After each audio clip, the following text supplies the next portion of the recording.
Dans cette vidéo, on regarde la configuration du calendrier de System.io nouvellement apparu.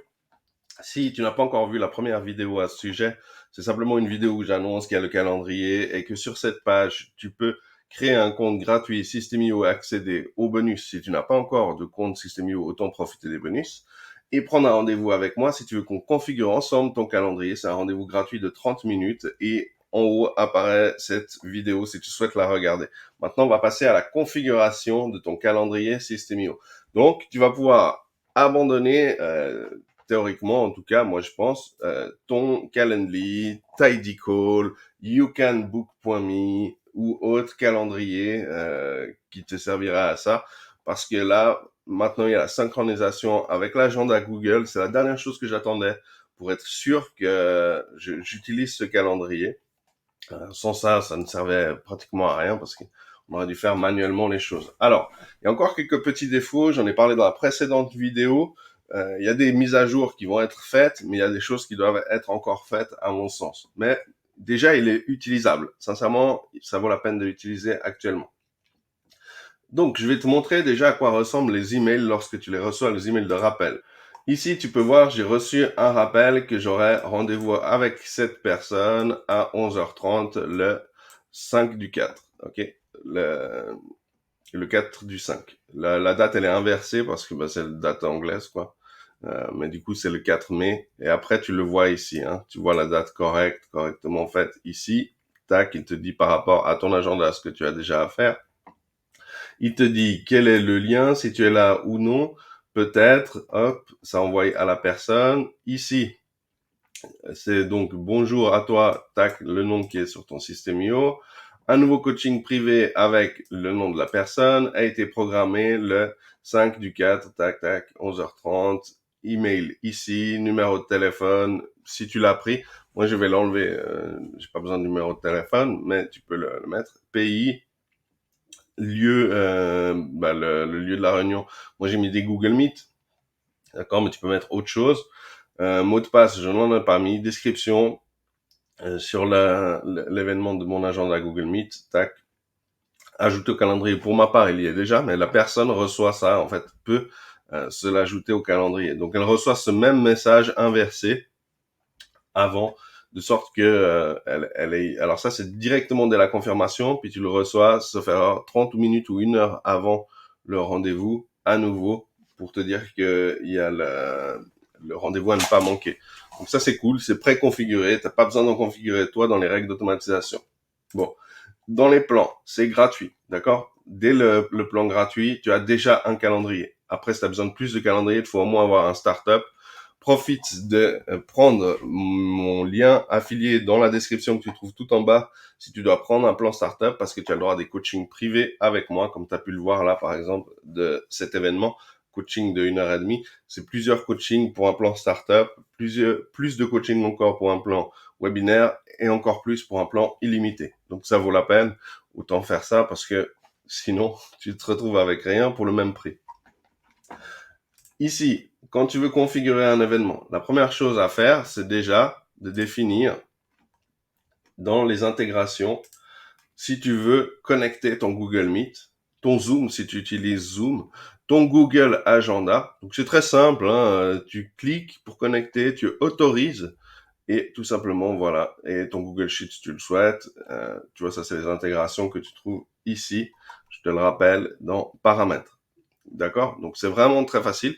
Ça lui permet donc de dire à ton agenda, lorsqu'une personne prend rendez-vous, l'inscrire dans ton agenda Google ou inversement, de vérifier qu'il y a de la disponibilité pour que l'agenda dise oui, il y a de la disponibilité ici. Tu vois? Ici, il en tient compte. Si tu n'as pas de disponibilité parce que tu as des rendez-vous personnels, il en tient compte. Donc, ici, tu vas venir ici et donc tu vas venir sur CRM, calendrier, premièrement. D'accord? Si tu as déjà configuré un calendrier, mais que tu ne sais pas où il apparaît, ça c'est l'autre partie. Il apparaîtra dans le tunnel et c'est à toi de le mettre dans le tunnel. Maintenant, on va passer au calendrier. Donc ici, tu veux configurer un calendrier. Sache que tu as les événements, les réservations et les disponibilités. Donc événements, ça c'est le calendrier en fait. Moi, je trouve qu'ils auraient dû appeler ça calendrier, mais bon. Ici, les réservations. Ben, ça, c'est les réservations qui ont été faites, d'accord? Passées, à venir, programmées. Moi, je viens de le mettre en place, donc ça vient à peine d'arriver. Personne n'est encore au courant que j'ai changé de calendrier. Je l'ai fait hier soir. Les disponibilités. Alors, ça, c'est les disponibilités, si tu le souhaites, à dire, ben voilà, moi, en fait, toute la semaine, quel que soit le calendrier, ou alors peut-être pas sur certains calendriers, mais on va dire, en gros, toute la semaine, je travaille de 9h à 17h, et je souhaite que ce soit mis 9h à 17h, et comme ça, je pourrais le mettre à tous mes calendriers quand j'ouvre un calendrier. D'accord. Là, tu mets donc, tac, les jours où tu es disponible, les heures, tu peux ajouter un second créneau. Admettons que ce soit le dimanche, je dis vraiment ça au hasard, 9h, et non pas à 17h, parce que tu t'arrêtes à midi, puis ensuite tu fais 13h, 17h. Tu vois, il te suffit d'ajouter des créneaux et tu peux mettre tes pauses entre deux. Ok? Ça, ce sera pour les disponibilités globales. On va le revoir après. Qu'est-ce que c'est les disponibilités globales? Ici, tu peux dire, bah tiens, certaines dates, je sais que systématiquement, je suis pas là. Si tu as ton anniversaire qui tombe, je sais pas moi, on va dire, ton anniversaire tombe le 1er juin 2025, enfin le 1er juin de chaque année, hop, tu peux mettre ici ta nouvelle date. Alors par contre, tu devras mettre, tu peux pas mettre malheureusement que c'est chaque année, tu vois. Mais par contre, tu peux mettre de 5 heures du matin à minuit le soir, je suis pas disponible. Et puis hop, tu peux ajouter quelques années comme ça, et comme ça, c'est conservé, c'est considéré, d'accord? Préalablement, avant même de créer ton agenda, ok? Alors, non, là c'est les disponibilités, pardon. Ce serait ici dans les dates indisponibles. Disponibilité à certaines dates. Alors par exemple, tu pourrais mettre que il y a une date qui change et ça prendrait le dessus là-dessus. Ce qui veut dire que si les dimanches tu mets que t'es pas disponible, mais là tu mets que t'es disponible, ça devrait prendre le dessus, d'accord? Donc vérifie-le quand même. Pas que je te dise une bêtise, mais normalement c'est le cas. Maintenant, le plus important, parce que tout ça, ben, c'est des choses secondaires, ok? Peut-être juste ça, les réservations. Ici, tu peux reprogrammer le rendez-vous, d'accord? Donc là, par exemple, c'est un rendez-vous de 30 minutes. Hop, je peux reprogrammer le rendez-vous et dire à une autre date. Ça va envoyer à la personne cette nouvelle date. Alors après, faut-il encore qu'elle soit disponible, d'accord? Mais c'est bien si tu as discuté avec la personne et que tu dis, bon, est-ce que tu es d'accord? Hop, tu m'as reprogrammé, ça lui renvoie, et comme ça renvoie les emails automatiques ajustés. OK? Ici, créer un nouvel événement. Alors peut-être juste voir que si tu en as beaucoup après, tu pourras mettre un filtre. D'accord? Mais bon. Créer un nouvel événement. Donc tu lui donnes un nom. Le nom de l'event apparaît ici. Je te fais juste ça pour que tu voyes bien où il apparaît, en quelle taille il apparaît. Le type d'événement, donc là, tu peux mettre soit jusqu'à 120 minutes, ok, soit personnalisé. Donc, tu peux définir un nombre de minutes personnalisé, c'est bien. Comme ça, au moins, tu n'es pas limité. Le nom de l'hôte, ok. La photo de l'hôte, ok. On le verra ensuite après. Ici, tu peux mettre un face-à-face. Et tu mets une adresse, numéro de téléphone pour te contacter si besoin. Un appel. Là, tu mets le numéro de téléphone. Une réunion. Là, tu mets Zoom, Meet ou lien externe. Ils t'ont laissé la possibilité de mettre un lien externe. Si par exemple tu utilises Jitsi Meet, ben là, tu peux mettre ton lien Jitsi Meet, d'accord? Si tu le mets ici Google, ça va générer à chaque fois un lien Google Meet différent pour chaque réunion. Comme ça évite que les gens se trompent d'heure et de moment et ils atterrissent dans une réunion dans laquelle tu es déjà. Ok? Ça, c'est plutôt pratique. Sinon, tu mets Zoom. La description de la réunion. La description apparaît ici. Ok, rien de très particulier. Et là, tu peux dire, voilà, je veux l'ajouter à mon agenda. Si tant est que tu aies fait l'intégration et donc que tu aies connecté ton agenda. Et là, tu choisis ton agenda. D'accord? Ensuite, ici, il y a les dates d'intervalle. Ça, c'est un défaut. Moi, j'ai demandé à ce qu'il y ait ce soit mis en dynamique, c'est-à-dire aujourd'hui plus 10 jours. Et puis que demain, ce soit de nouveau ça, plus 10 jours. Ce qui veut dire, ou tant de jours. Parce que sinon, les gens peuvent prendre rendez-vous trop à l'avance. Ou alors inversement, si tu laisses ces dates, elles seront de 28 jours par défaut, eh bien elles vont rester de 28 jours. Ce qui veut dire que demain, elles seront de 27 jours. Et le jour suivant, elles seront de 26, 25, etc. Jusqu'à ce que tu arrives à la date finale. Et là, par exemple, si par exemple tu laisses au 28 mai, eh bien les gens qui viennent le 27 mai, ils n'auront que deux possibilités. Prendre le 27 mai ou le 28 mai. Mais ça ne va pas se décaler. Moi, si c'était dynamique, ben, il y aurait toujours une plage de 30 jours disponible qui se renouvellerait sans arrêt. Et ça, je trouve que c'est très, très important. J'ai soumis ça à la roadmap de System.io. On verra si ce sera accepté ou non. Parce que je n'ai pas vu cette fonctionnalité comme prévue, alors que d'autres ont été prévus qui sont franchement pas hyper utiles parce qu'on pouvait se débrouiller sans. Là, malheureusement, si tu veux mettre tes dates loin, il faut que tu cliques ici. Donc tu cliques là, et là, donc tu vois, ça déplace tes boutons bleus. C'est important, hein, parce que si tu vas d'abord à la date tout au bout, ça va commencer par la date tout au bout. Donc là, hop, tu viens et tu mets une date de butoir, de fin. Mais le problème, c'est que si, par exemple, tu mets, moi, je sais pas, 3 mois, et que dans 3 mois, tu n'as pas mis dans ton calendrier qu'il faut réajuster, eh bien, dans 3 mois, après, ton calendrier il est périmé, quoi.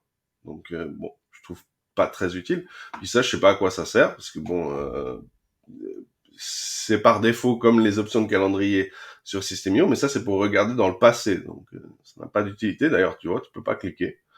Euh, je pense que c'est en cours d'ajustement. Ok.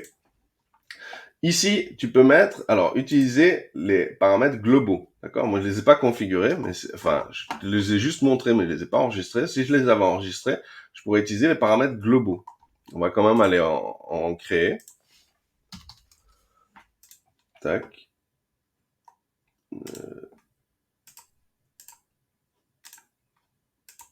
Tac. Juste pour pouvoir te faire la démo.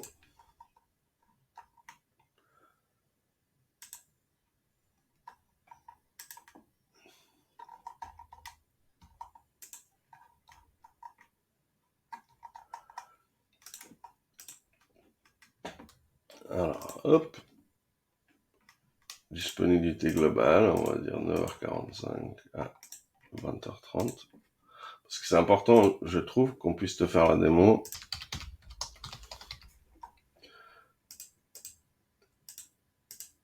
Tac. Et là, tu vois, tu as la disponibilité globale. Et tu peux la désactiver et dire, bah non, moi, c'est ces disponibilités-là sur ce calendrier qui vont prendre le dessus. Et à partir de là, tu inscris tes horaires, d'accord? C'est ça, vouloir faire trop vite les choses, on perd du temps. Alors ici, tu vois, il a mis le 28, il a mis en gris, on va voir aussi ça après. Hein. Donc là, tu vois, il met des créneaux des incrémentations de toutes les 5 minutes. Si maintenant je lui dis, bon, c'est pas vraiment idéal, je veux que les gens ils puissent prendre rendez-vous toutes les 30 minutes. Okay, comme ça correspond à mon rendez-vous. Alors, attention, c'est pas celui-là que je vais modifier. Voilà. Ici, je vais lui dire toutes les 20 minutes. Ou pour faire vraiment une grosse différence, toutes les 120 minutes, hop. Et là, tu vois qu'il n'y a plus qu'une disponibilité parce que ça correspond plus au niveau des horaires qu'à cette seule disponibilité. Donc là, personne choisit. Tac, tac. Hop.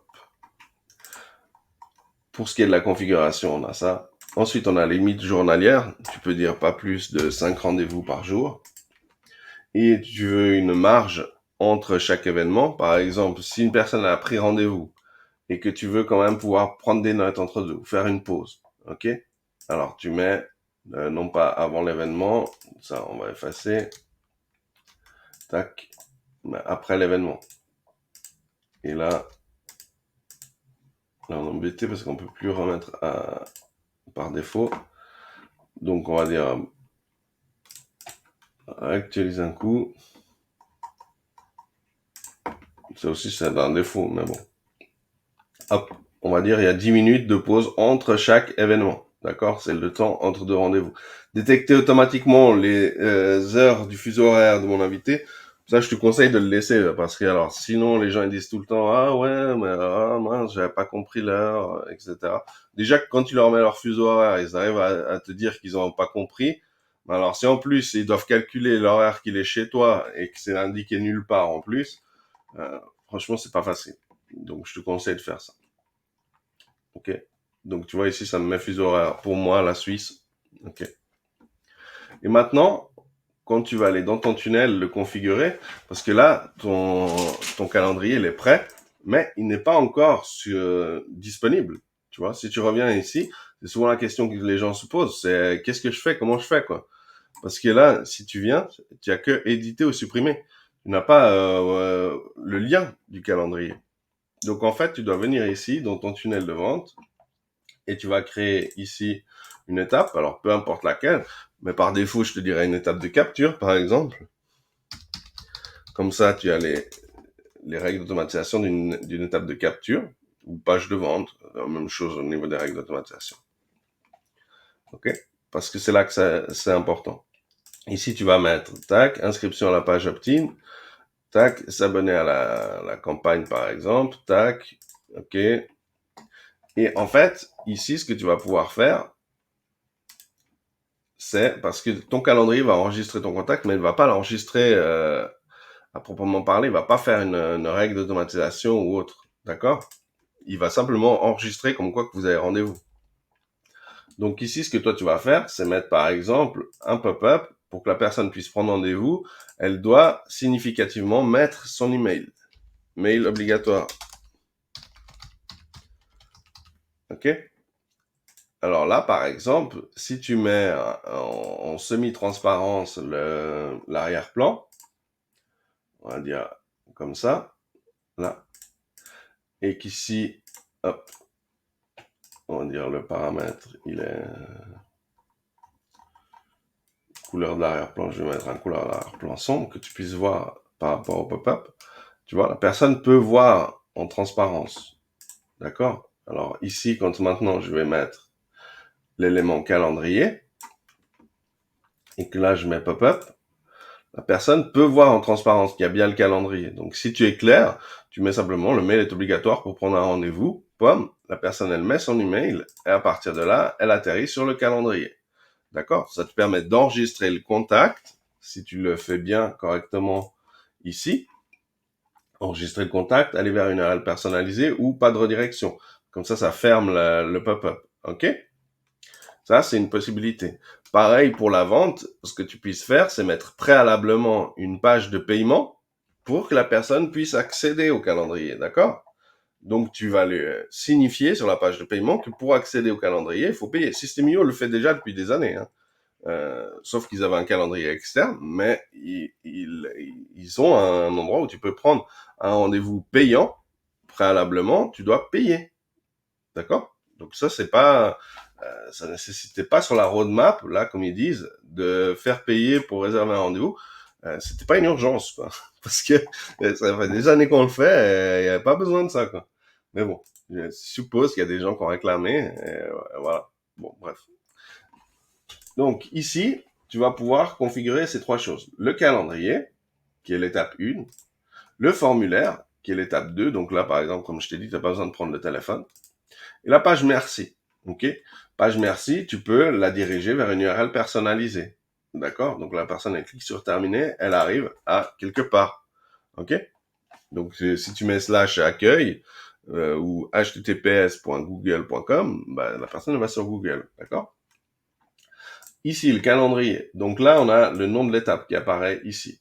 Les configurations qui apparaissent ici.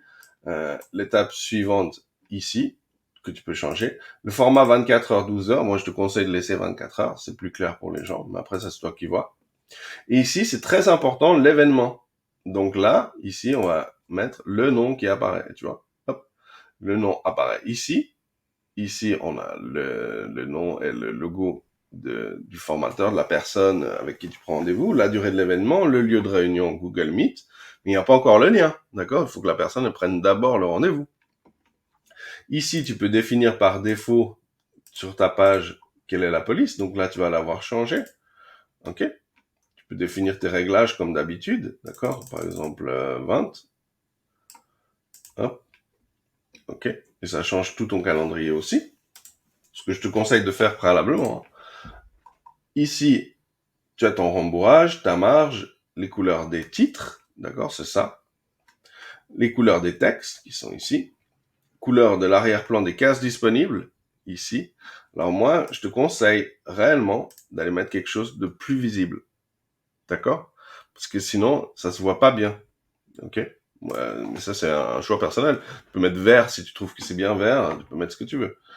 Couleur de l'arrière-plan des cases sélectionnées. Tu vois? Ça fait une distinction. Alors, pour les personnes qui seraient daltoniennes ou comme ça, je te conseille d'aller mettre une couleur quand même assez opposée. D'accord? Suffisamment pour qu'il y ait une distinction qui se fasse. Et à partir de là, tu as maintenant ton formulaire. Donc ça, je pense que je t'apprends rien. Ok? Ici, simplement, moi, je t'ai suggéré de supprimer le numéro de téléphone. Si tu n'en as pas besoin, moi, je le supprime. Ok? Et tu supprimes le téléphone. Mais tu peux ajouter d'autres choses si tu as besoin. Et tu peux aussi, par exemple, remplir une case question. D'accord? Si c'est des questions qui sont des réponses oui ou non, bah tu mets oui, non. Enfin, la personne va répondre par oui ou par non. Si c'est des questions plus longues, bah c'est sûr que ici ça sort un peu du champ, donc c'est pas idéal. Mais tu pourrais faire préalablement un questionnaire sur une page de capture. Ça c'est une possibilité aussi. Mais tu peux récupérer les questions. Donc là aussi, c'est pas à proprement parler une urgence que d'ajouter des questions personnalisées. Bon, mais bon, voilà, c'est pour faire comme les autres, quoi. Et du coup, bah là c'est bon. Tu modifies là-dedans comme d'habitude, hein, c'est tout la même chose. Hein. La seule distinction, c'est peut-être l'arrière-plan là que tu n'as pas la main dessus. D'accord, tu pourrais mettre du code si tu le souhaiterais. Tu peux vérifier sur mobile comment ça apparaît. Ok. Ensuite, tu as le merci. Et puis là, ton bouton terminé, en fait, au lieu de pouvoir cliquer dessus et de le configurer, il est directement personnalisable ici. Et rappelle-toi que tu as toujours l'événement que tu peux modifier ici. Donc très important, pas oublier de modifier ton événement. Ça, c'est les noms de tes calendriers. D'accord? Maintenant, on fait ça. On fait voir. Et là, tu vois, le mail est obligatoire. Je ne peux pas fermer le pop-up. Et ça, c'est pas mal. Parce que comme ça, la personne doit rentrer son email pour prendre le rendez-vous. Elle voit bien qu'elle peut prendre rendez-vous. Elle voit bien ce qui est marqué pour l'événement. Donc, elle met son email ou elle ne le met pas. Ça doit de voir ton taux de conversion. Normalement, à partir de là, et pour l'instant avec les fonctionnalités disponibles, tu es en capacité de remplir ton calendrier Systemio.